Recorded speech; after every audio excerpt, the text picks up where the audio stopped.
तो कैसे हैं आप लोग। स्वागत है आपका इस वीडियो में। और इस वीडियो में हम पढ़ेंगे 4.1 द सिविल वॉर टॉपिक। तो जैसा कि आप जान रहे हैं ये क्लास 9th का चैप्टर नंबर 2 है हिस्ट्री का, और यह है वीडियो नंबर 6, शायद 6 है। इसके पहले भी हमने वीडियोस किए इस चैप्टर के ऊपर और उसी का ये हिस्सा है। और अगर आपने वो वीडियोस नहीं देखे हैं तो आप वो वीडियो नीचे डिस्क्रिप्शन में लिंक दिया हुआ है, वहां से देख सकते हैं। प्लेलिस्ट का लिंक है, या फिर आप हमारे चैनल पर जाएं, चैनल पर प्लेलिस्ट सेक्शन में जाएं और वहां पर आपको इस चैनल का प्लेलिस्ट मिल जाएगा, या फिर दूसरे जितने भी आपको सब्जेक्ट हैं जैसे पॉलिटी का यानी सिविक्स का, या फिर ज्योग्राफी का या फिर हिस्ट्री का, सारे वीडियोस आपको वहां पर मिल जाएंगे। सारे प्लेलिस्ट आपको वहां पर मिल जाएंगे और दूसरे क्लास के भी वीडियोस आपको मिल जाएंगे, तो वहां से आप इन चीजों को देख सकते हैं। तो आइए हम शुरुआत करते हैं हमारा ये टॉपिक द सिविल वार। तो देखिए, जैसे जैसे बोल्शेविक ने सभी जमीनों का रीडिस्ट्रीब्यूशन कर दिया, यानी किसानों को कह दिया कि वो जमीनों को कैप्चर कर सकते हैं और गरीब लोगों में जमीन को बांट दिया, तो जो रशियन आर्मी थी वो धीरे धीरे ब्रेकअप होने लगी। उसका रीजन क्या था? उसका रीजन ये था कि जो सोल्जर्स थे और मोस्टली जो पेजेंट्स फैमिली से आते थे, किसान परिवार से आते थे, वो अपने घर जाना चाहते थे ताकि वो अपने रीडिस्ट्रीब्यूशन लैंड को कैप्चर कर सके और जमीनों को कैप्चर कर सके। और वहीं जो नॉन बोल्शेविक सोशलिस्ट थे, यानी जो बोल्शेविक सिस्टम, बोल्शेविक पार्टी से बिलोंग नहीं करते थे, या फिर जो लिबरल्स थे और जो ऑटोक्रेसी को सपोर्ट करने वाले लोग थे, यानी पुराने सिस्टम को सपोर्ट करने वाले लोग थे, उन्होंने बोल्शेविक के अपराइजिंग को कंडेम किया, यानी उसका विरोध किया। और उनके जो लीडर्स थे वो साउथ रसिया रीजन में चले गए और वहां पर ट्रूप्स को ऑर्गेनाइज किया, सेना का गठन नहीं किया, मैंने उन्हें ऑर्गेनाइज किया ताकि वो बोल्शेविक्स के साथ फाइट कर सके, जिन्हें की रेड्स भी कहा जाता था। 1918 और 1919 के समय तक जो ग्रीन्स थे, यानी जो सोशलिस्ट रिवॉल्यूशनरीज थे, और जो वाइट्स थे यानी प्रो जारिस्ट, यानी जो राजा था जार उसके समर्थक, ये ज्यादातर रशियन एम्पायर को कैप्चर कर किए हुए थे। तो यहां पर मैं आपको एक चीज बता दूं, रेड कौन हो गया, सॉरी मैं इसको क्लीन कर देता हूं। रेड हो गए कौन? जो आपके बोल्शेविक थे, बोल्शेविक। और ग्रीन कौन हो गया? Non Bolshevik socialist. और हमारे व्हाइट कौन हो गए? व्हाइट यानी कि जार,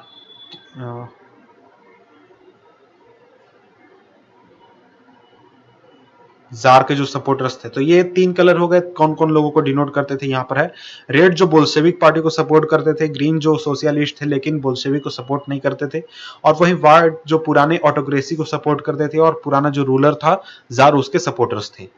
ये 3 ग्रुप्स थे एक तरह से हम कह सकते हैं। और ये जो ग्रीन्स थे और व्हाइट्स, ये लोग सपोर्ट कंट्रोल करते थे ज्यादातर रशियन एम्पायर को 1918-1919 तक। और उन्हें सपोर्ट प्राप्त था जो फ्रेंच एम्पायर था अमेरिका द्वारा, या फिर और ब्रिटिश द्वारा और जापानीज ट्रूप्स द्वारा। तो ये लोग आखिर सपोर्ट क्यों कर रहे थे? ये लोग सपोर्ट इसलिए कर रहे थे कि ये लोग नहीं चाहते थे कि रशिया में सोशलिज्म, यानी जो हमारा सोशलिज्म आइडियोलॉजी है उसका ग्रोथ हो, उसको बढ़ावा मिले। तो जैसे जैसे जो ट्रूप्स और बोल्शेविक सिविल वार कर रहे थे, यानी अपने गृह युद्ध में पार्टिसिपेट कर रहे थे, एक दूसरे को मार रहे थे, बमबारी कर रहे थे, तो उस दौरान जो लूट की घटना या फिर डकैती या फिर सूखा, इस तरह की घटनाएं जो थी, जो काफी लोगों को परेशान करती थी, वो एक कॉमन बात हो चुकी थी। रेगुलरली कहीं पर कोई लूट हो जाती थी, किसी गांव में डकैती हो जाती थी, तो इस तरह की चीजें काफी ज्यादा परेशानी क्रिएट करी थी लोगों के लिए। इसके बाद जो प्राइवेट प्रॉपर्टी के सपोर्टर्स थे, यानी जो व्हाइट्स थे, व्हाइट लोगों के बीच जो प्राइवेट प्रॉपर्टी के सपोर्टर्स थे, वो उन्होंने काफी ज्यादा हार्श स्टेप लिए उन किसानों के खिलाफ जिन्होंने जमीन पर कब्जा किया है। तो हार्श स्टेप कहने का मतलब है उन पर काफी हमले हुए, इस तरह की चीजें हुई उन पेजेंट्स के खिलाफ जो कि जिन्होंने जमीन पर कब्जा किया है बोल्शेविक के कहने पर। इस तरह के जो एक्शन थे, इस तरह के एक्शन की वजह से जो नॉन बोल्शेविक थे, यानी जो ग्रीन्स थे और व्हाइट्स थे, उनका पॉपुलर जो था पॉपुलरिज्म वो काफी कम हो गया, यानी वो उतने ज्यादा पॉपुलर नहीं रह गए। और 1920 आते आते तक, यानी 1920 आते आते तक जो बोल्शेविक थे उन्होंने ज्यादातर, यानी जो मोस्ट ऑफ रशियन एम्पायर था उस पर अपना कंट्रोल स्थापित कर लिया। और उनके सक्सीड होने का रीजन ये था, उसको नेक्स्ट पेज में हम पढ़ते हैं।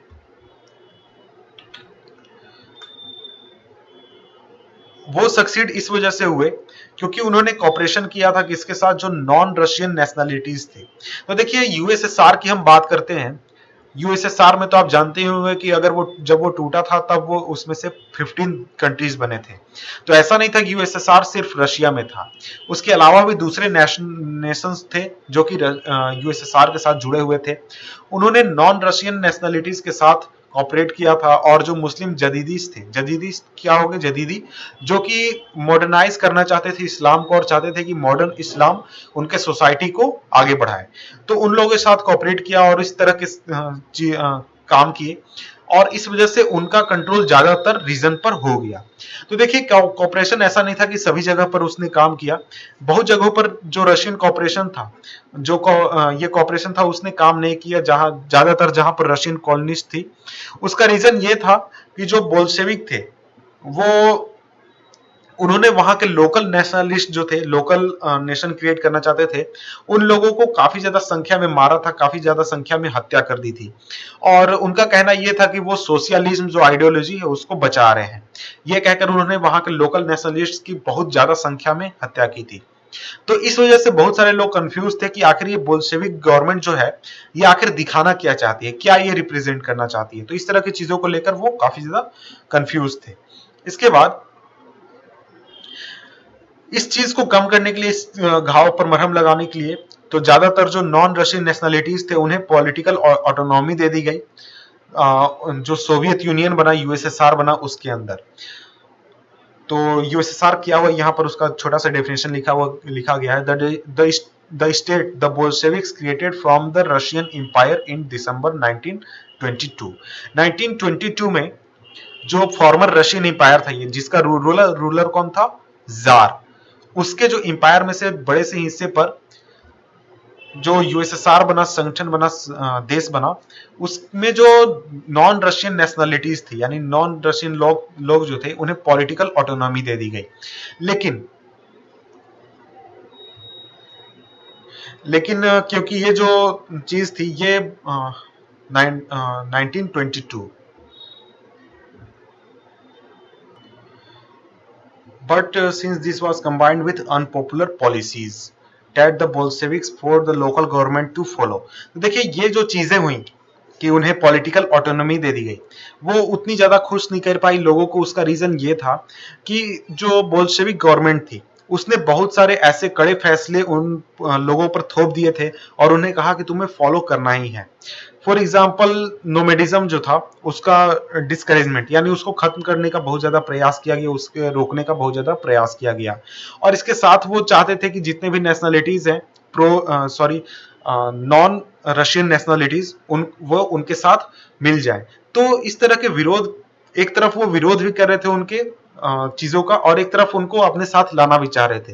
तो ये एक तरह से पूरी तरह से सक्सेसफुल नहीं हुई, उसका एक हिस्सा सक्सेसफुल हुआ, एक पार्ट हम कह सकते हैं सक्सेसफुल हुआ। तो यहाँ देखिए आपको नोमैडिज्म का मीनिंग बताया गया, मीनिंग दिखाया गया है कि देखिए life style of those who do not live in one place but move from area to area to earn their living. तो एक तरह से हम कह सकते हैं इसको घुमंतु खेती या फिर घुमंतु क्या कह सकते हैं, लोगों का रहने का तरीका, जो एक जगह पर रहते नहीं है, दूसरे जगहों पर घूमते हैं और अपना जीवन गुजर बसर करते हैं।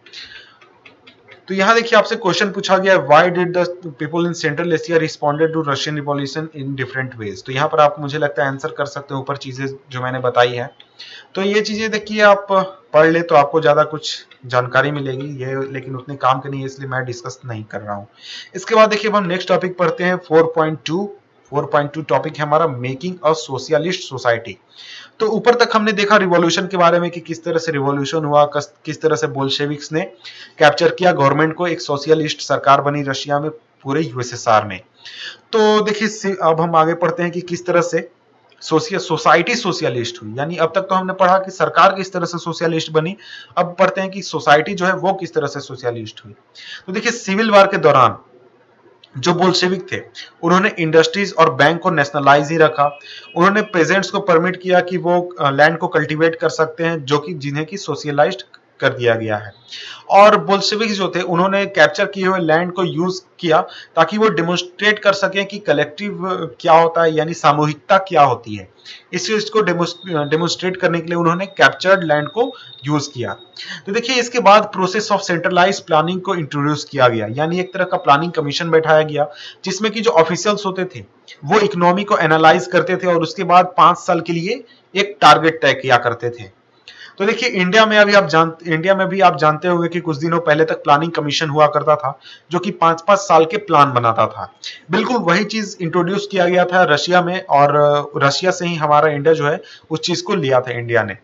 तो इस हिसाब से 5 ईयर प्लान्स बनते थे रशिया में, और जो गवर्नमेंट थी उसने सभी प्राइसेस को इस तरीके से फिक्स किया ताकि इंडस्ट्रियल ग्रोथ पर फोकस किया जा सके पहले दो प्लान्स में, यानी कि पहले 5 ईयर प्लान्स में। जो पहला 5 ईयर प्लान था वो था 1927 से 32 और 1933 से 1938। तो जो सेंट्रलाइज प्लानिंग था उसने इकोनॉमिक ग्रोथ को बढ़ावा दिया। जो इंडस्ट्रियल प्रोडक्शन था वो काफी ज्यादा बढ़ गया 1929 से 1933 के बीच में। करीब 1929 से 1933 के बीच में 100% का इजाफा हुआ। किस चीज में? ऑयल का प्रोडक्शन में, कोल का प्रोडक्शन में और स्टील का प्रोडक्शन में। और इसके साथ नए फैक्ट्री सिटीज बन गए, यानी कि वैसे शहर जहां पर फैक्ट्रीज जनरली हम सिंपली कह सकते हैं कि फैक्ट्रीज के आसपास जो लोग बस गए या फिर शहर टाइप का स्थिति हो गया, वो हम बात कर सकते हैं। तो लेकिन यहाँ पर बात यह है कि जो रैपिड कंस्ट्रक्शन हुआ इन शहरों का या फिर हम कह सकते हैं इन फैक्ट्रीज का, वो लेकर आ गया पुअर वर्किंग कंडीशन, यानी वर्किंग कंडीशन जो हो गया वो बहुत ही ज्यादा खराब लोगों का था। और शहर ऑफ मैग्निटोरोस्क, स्पेलिंग शायद मैं सही नहीं पढ़ रहा हूँ, मैग्निटोरोस्क, जो कंस्ट्रक्शन था स्टील प्लांट का उसे अचीव किया गया था 3 सालों में। और वर्कर जो वहां रहा करते थे उनका जीवन जो है वो काफी ज्यादा परेशानी भरा था। और इसका रिजल्ट ये हुआ कि 550 स्टॉपेजेस आए पहले 5 सालों में, पहले साल में काम के दौरान। और लिविंग क्वार्टर में गर्मी के दिनों में, यानी गर्मियों के दिनों में 40 degree above people had to climb down from the 4th floor and dash across the street in order to go to toilet। तो ठंडी के दिनों में, विंटर टाइम को शायद मैंने गर्मी के दिनों कह दिया, ठंडी के दिनों में 40 डिग्री एबव जो पीपुल थे उन्हें उतरना पड़ता था 4th फ्लोर से, और रास्ते के उस तरफ जाना पड़ता था टॉयलेट के लिए। तो आप सोच सकते हैं कि अगर आप कहीं हो और -40 डिग्री पर आपको चार फ्लोर उतर कर फिर रोड क्रॉस करके टॉयलेट जाना पड़े तो आपके लिए कितनी परेशानी होगी। तो इस तरह की परेशानी वहां के लोग झेल रहे थे। तो इसके बाद आगे बढ़ते हैं, और इसके बाद एक एक्सटेंडेड स्कूलिंग सिस्टम डेवलप किया गया, यानी शिक्षा व्यवस्था डेवलप की गई, और अरेंजमेंट्स फैक्ट्री कामगारों और किसानों को यूनिवर्सिटीज में दाखिला दिलाने के लिए सिस्टम्स डेवलप किए गए, अरेंज किए गए। और जो महिला कामगार थी, जो महिला लेडीज लोग काम करती थी फैक्ट्रीज में, उनके बच्चों के लिए जो फैक्ट्रीज थी उनमें ही बच्चों की देखभाल के लिए क्रेजेस खोल दिए गए, और cheap public health care provide किया जाने लगा लोगों को गरीबी, ताकि वो आसानी से अपना इलाज करा सके। और इसके बाद जो मॉडल लिविंग क्वार्टर्स थे उनको स्थापित किया गया वर्कर्स के लिए, ताकि उनकी रहने की जो स्थिति है उसको सुधारा जा सके। तो इन सभी चीजों का इफेक्ट जो था वो अनइवन था। तो सरकार का जो रिसोर्सेज थे सरकार के पास वो काफी ज्यादा लिमिटेड थे। तो यहाँ आपको इमेज काफी सारे देखने को मिलेंगे। पहला इमेज आपको यहाँ पर देखने को मिल रहा है कि स्कूल में, सोवियत रशिया के स्कूल में 1930s में बच्चे पढ़ रहे हैं। इसके बाद फर्स्ट 5 ईयर प्लान के दौरान एक लड़का है जो कि काम के लिए जा रहा है, और इसके बाद एक फैक्ट्री का डाइनिंग हॉल है 1930 में। तो इसके ऊपर भी एक इमेज है। यहाँ पर फैक्ट्रीज जो थे उन्हें सोशलिज्म के सिंबल के रूप में दिखाया जाने लगा। यहाँ पर ये जो पोस्टर है ये कहता है कि the smoke from the chimneys is the breathing of the Soviet Russia, यानी जो स्मोक यहाँ पर आप देख रहे हैं ये सॉरी जो स्मोक है वो सोवियत रशिया के ब्रीदिंग, एक तरह का ब्रीदिंग है, यानी सांस लेने के लिए, सोवियत रशिया के सांस लेने के लिए जरूरी है। तो यहाँ तक तो हमने देख लिया, अब आगे बढ़ते हैं। तो यहाँ पर आप ये पढ़ लें, यहाँ पर एक दिखाया गया है कि सोवियत चाइल्डहुड के क्या ड्रीम रखते थे 1933 में, इसको आप पढ़ सकते हैं, आपकी जानकारी के लिए अच्छा होगा। और इसके बाद नेक्स्ट वीडियो में हम पढ़ेंगे स्टालिनिज्म एंड कलेक्टिवाइजेशन, सॉरी मैंने गलत पढ़ लिया, स्टालिनिज्म और कलेक्टिवाइजेशन। तो इसको आप पढ़ेंगे नेक्स्ट वीडियो में। नेक्स्ट वीडियो आप देख सकते हैं, नीचे डिस्क्रिप्शन में मैं लिंक दे दूंगा और प्लेलिस्ट का भी लिंक दे दूंगा। तो मिलते हैं आपसे हम नेक्स्ट वीडियो में, तब तक के लिए गुड बाय।